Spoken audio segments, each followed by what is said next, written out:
Right, I've finished the circuit board now, so everything's been done. I haven't put all the shields on yet, so I'm just going to give it a final test and just see if everything works okay. So I'm just going to hook up the board.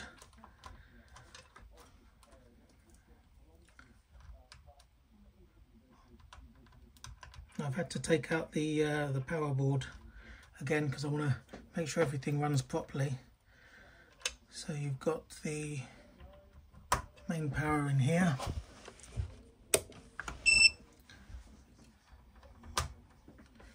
I've got the RF gain hooked up. So this is the volume control. Just going to connect all these little bits and pieces up from the not all of them, but most of them is the jack plug connector. Right, I think we're all done. Oh, antenna. This is an active antenna as well, so you've got your power there. Right then, hopefully we should switch the power supply and check some voltages. I'm going to try and do this in one whole take rather than start and stop. So we'll pop that around there.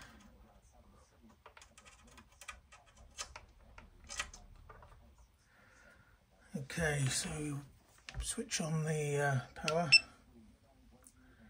and the radio. Excellent, do some voltage checks now. 8.3 volts on there. You can just move that around so you can see that.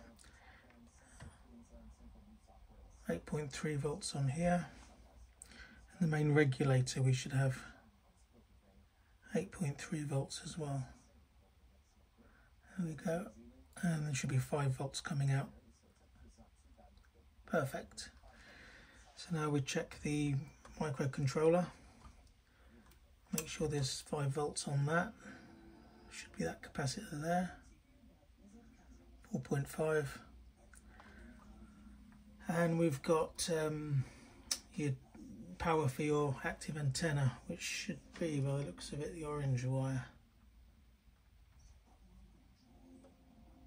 Good, so we've all got that. So we just turn up the volume and see if we can hear anything.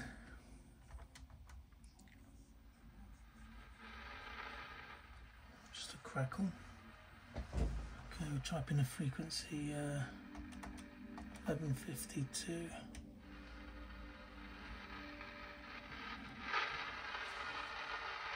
We've got nothing there.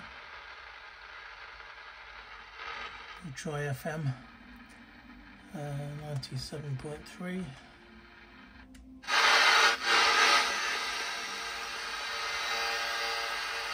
Nothing. We've still got our voltage to our antenna.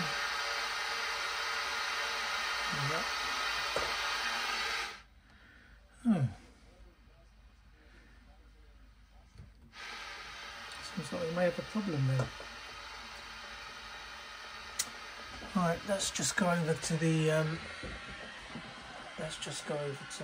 computer and we'll see if we can see what's going on.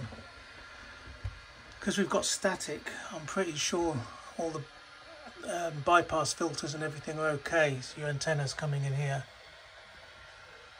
So I'll assume all that's working okay because we've got nothing's muting. So we'll go and see where the IF is coming out. It's red, black. Okay, we'll try the first AM local and second AM local and we'll just see if we get anything from that. It's quite easy to test that. Oh, we've got to put it on. There you go.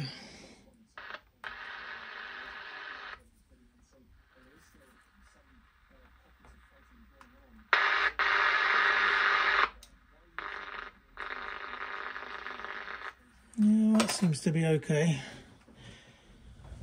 So what else can we look at?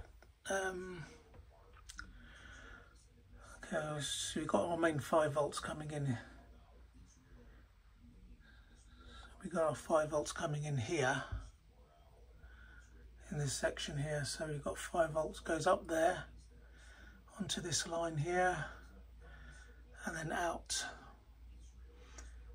We've got it coming across here to these IC805 and IC806, which is the 3 volt regulators. So I'm assuming they're running okay. So the 5 volts also comes off here to L951 and C951, and it goes to what it looks like the DC to DC converter. So you've got 5 volts coming in here. This I presume generates power which goes up there across the top, and Q803. So oh god, 19 volts, 19 volts. Right, so we've got to check that next to make sure we got our 19 volts. So we'll go pop over here again.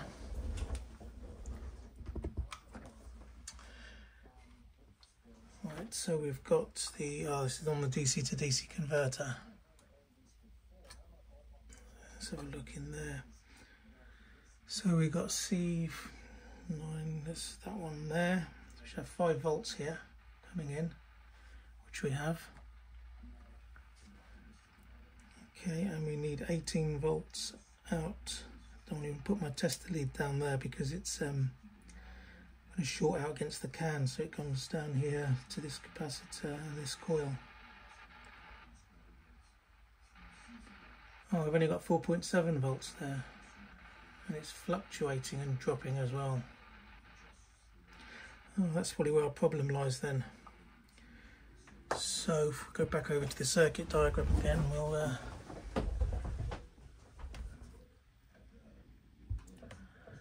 right, so we've only got 4 volts here, so either that Zen has gone short, which I doubt it, because otherwise usually it goes short down to, and that will take the voltage down to 0. So it looks like it could be possibly this transformer. It's packed up all these 2 transistors. They'll oscillate as this transformer down to ground, and it will give you a 18 and 19 volts out. More than likely it's a transformer. I had that on my previous, on my other radio. Well, it was on the display side of it. So, okay, what I'm going to do is put 18 volts on this line, but I'm going to have to remove this diode because I don't want 18 volts going back into the circuit and blowing it up. So we'll remove the diode now. So I'll just turn off the power. And we'll see if we can remove that diode. So I'll just try and bring you in a bit closer so you can see the removal of that diode.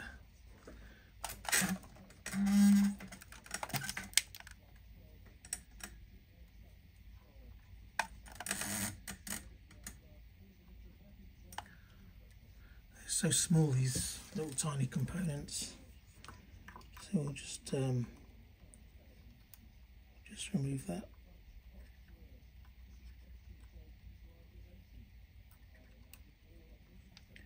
There you go. That's out of circuit. And we'll just try and get a wire from somewhere and solder that on.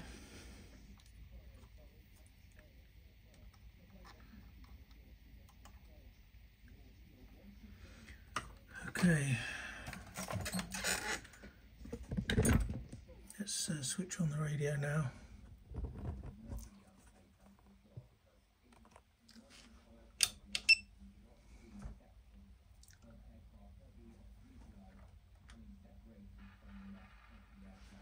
Just getting a murmur out of it at the moment. Alright, we'll put it on FM, we'll go to 97.3.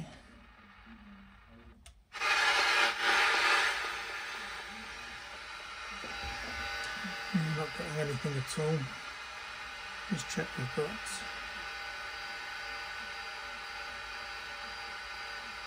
antenna voltage. You're hearing that noise in the background, that's because there's no shielding on any of this at all. Shielding's been removed. So what we'll do now, we'll set up the power supply to 18 volts.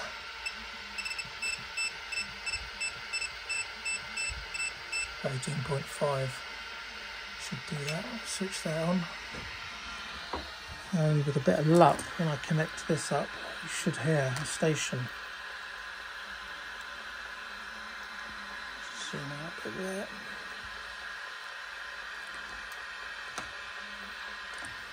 Move everything over a bit. Pop that on the chassis, and really strange to be kind of cocooned by social media and there you go. That's our problem. In terms of your social circles, right up see if we've got any voltage on there. Go into employment, and then suddenly for all your perceived rules and values about life to 18.5 volts. Yeah, I think you're right. That's the problem. One thing that I do want to point out as well, something that you said earlier that I thought was quite interesting. Every generation looks down at the next generation like they're doing something wrong, so economic situation needs there you go. Going into the paper. But have damaged their type of aspiration, I would say. You know, means that there's a little bit more riding on this.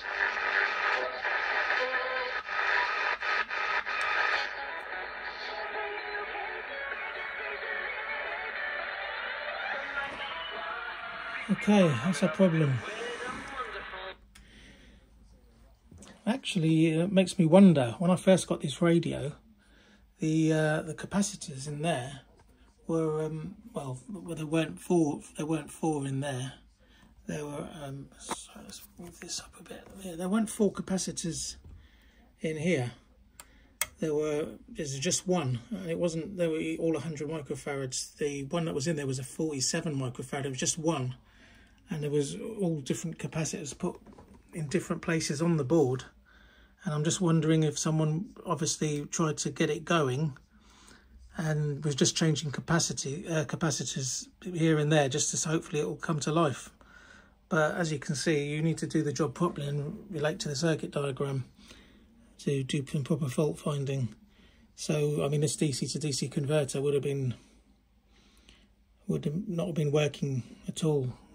So rather than just change capacitors, all right, sometimes you can get away with changing capacitors, but most times there is an underlying problem. Most of the times when I do these Sony radios, you do get a few little teething problems once you change all the capacitors, but nothing as you know, bad as this one. So really this wouldn't have been working at all, and I'm pretty sure that someone tried their hardest to try and get it going by changing all different capacitors. I've noticed most of them on the power rails were changed, not all the individual ones. So that's what the problem was. It was the DC to DC converter. What I'll do is I'll check these transistors and that diode just to be 100% sure. But this little diode here, I'll have to put that somewhere safe. So there you go. We're slowly getting there. But what I'm going to do is put a normal DC to DC converter in here, so it'll give me 5 volts in and 18 or 19 volts out, and I'll just wire it in here, and then I can put the can back on and seal it all away afterwards. But I'll get that on order. I had a similar problem with my radio. The DC to DC converter in here, it sends a minus 14 volt supply out to the display.